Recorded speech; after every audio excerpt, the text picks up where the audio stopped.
to the Healthy Gourmet Club. My name is Kippy and this is my kitchen. Yes, a real kitchen, not a studio kitchen, but the one that I cook in every day. Please come and join me.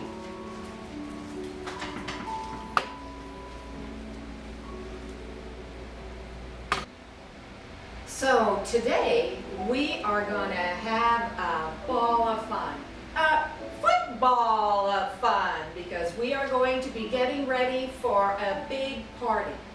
The guys are going to be watching football, the gals are going to do what we normally do, gab in the kitchen.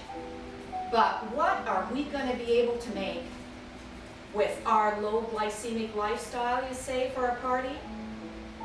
All sorts of good things. Pizza, yes. Chips and salsa, yes. And all sorts of things. So today what I did is I actually invited our partner, Hillary Swada, to come and help me in the kitchen today. She should be in any time. Oh, there she is. Come on with me and let's go and see Hillary. Oh. Hey, Hal, how you doing? Hey. Are you ready to cook up a mess of party stuff? I am. Hi, kids.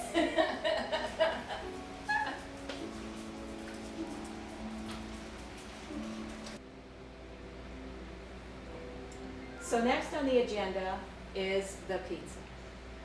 Sort of a funny story behind this. When we started the Healthy Gourmet Club, one of the things that everybody talked about is, are you telling me I'm never going to have pizza again? Oh God, Kippy, we've got to have pizza. That's right. That's right.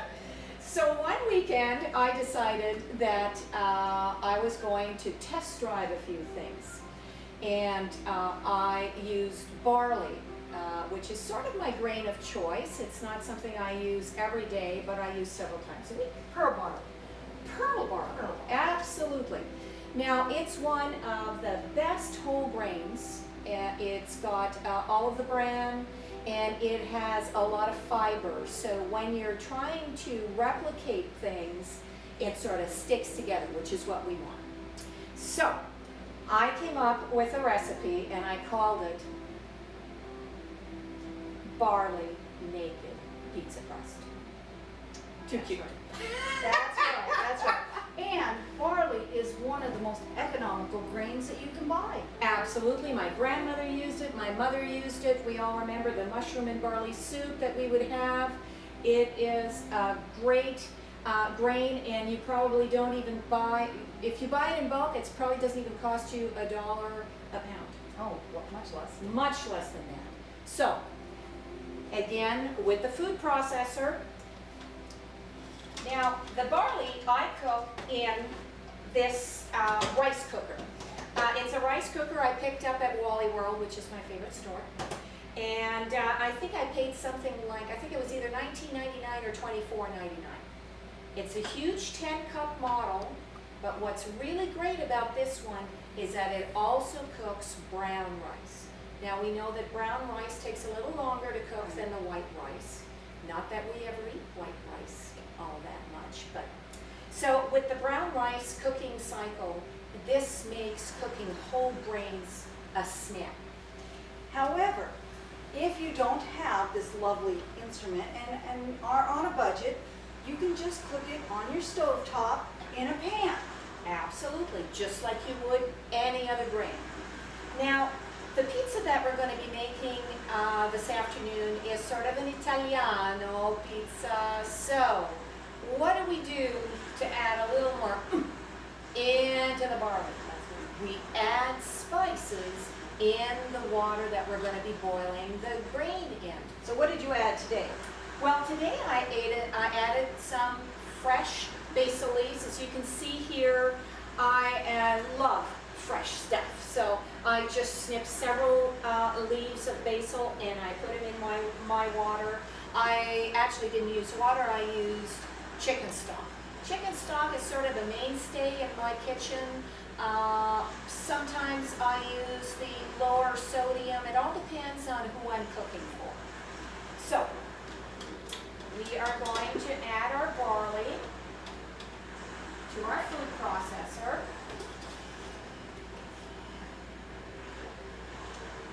And you want a little cheese in there, right? Absolutely.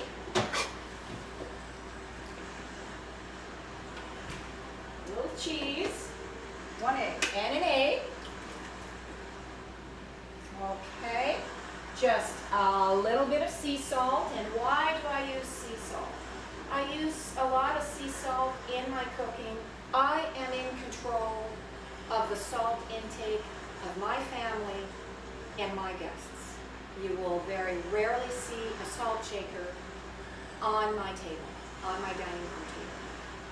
We need a little bit of salt to make the flavors come out.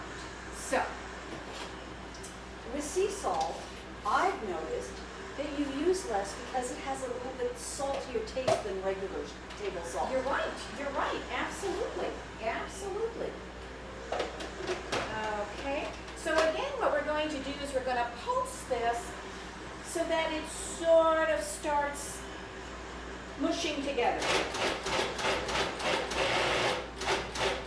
And you use the pulse, not the full bore on, because you don't want to liquefy this. You just want to mix the ingredients enough to be able to make a dough-like substance.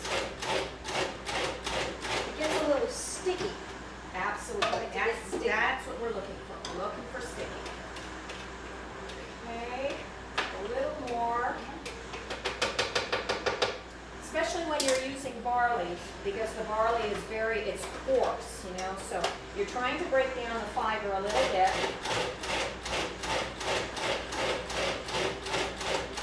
And I'm just thinking maybe we need a little more cheese. What do you think, Cal?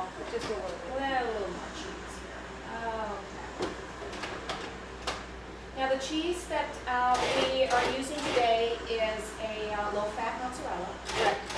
Now, you have to be sort of careful when you're using the different cheeses. You know, we all know there's low-fat and fat-free now, and then whole-fat. There are certain things that your different recipes that you're going to be using different things for.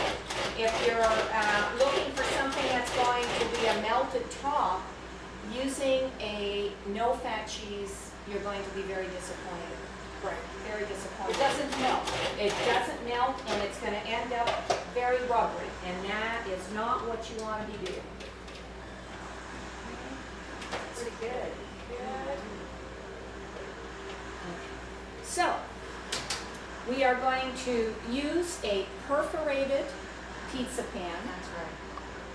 and we're using this pan to be able to crisp up the bottom of our pie crust.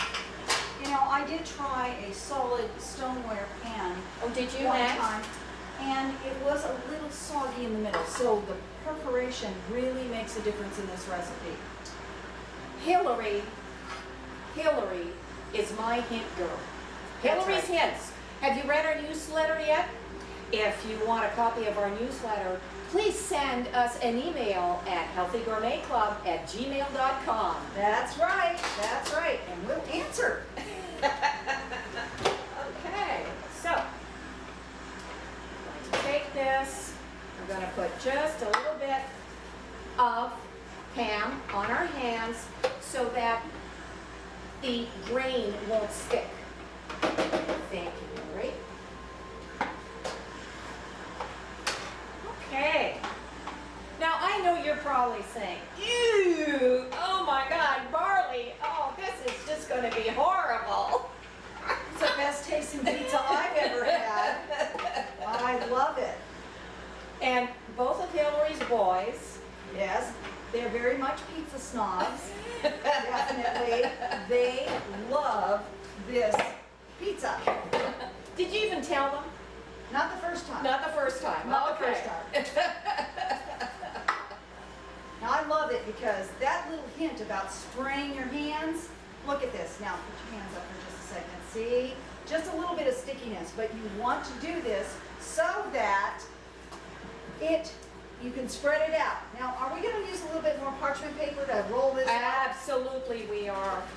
I sort of like to give it a kickstart this way. And I have been known to do it this way for the whole pie. But here we go. Okay.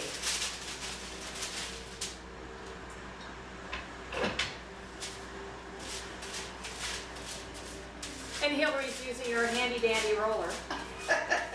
And you can see why it works so well. You know, when you're talking about using a normal rolling pin, a lot of the times they're just a little too wide for a lot of the pans that you have, like your cookie tins and what have you. This works like a charm. It really does. So, once Hillary is finished rolling the pizza, we will be putting that in the oven to bake the shell. 20-25 minutes, I believe it's. Something, yeah, 20-25 minutes. And then we're going to let it rest. And while we're letting it rest, we are going to be getting our ingredients together.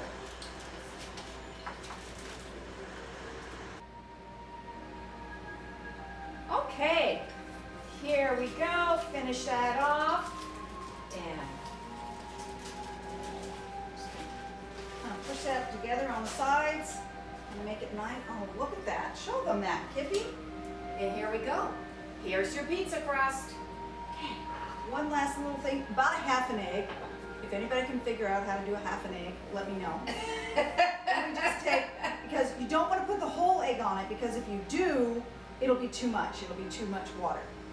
Just brush a little bit of egg across the top. And then either cook it up. Isn't that my paintbrush? No. No, it It's a isn't. pastry brush. It's a pastry brush. Looks like my paintbrush. Oh, yes, yes, my husband, the comedian. Now, the other reason that we put an egg wash, just like you do when you're baking a pie, is to brown the top of the pie. You're doing the same thing now with the pizza crust. It not only binds the ingredients, but it's going to give it a nice browning effect. So we're going to pop this in the oven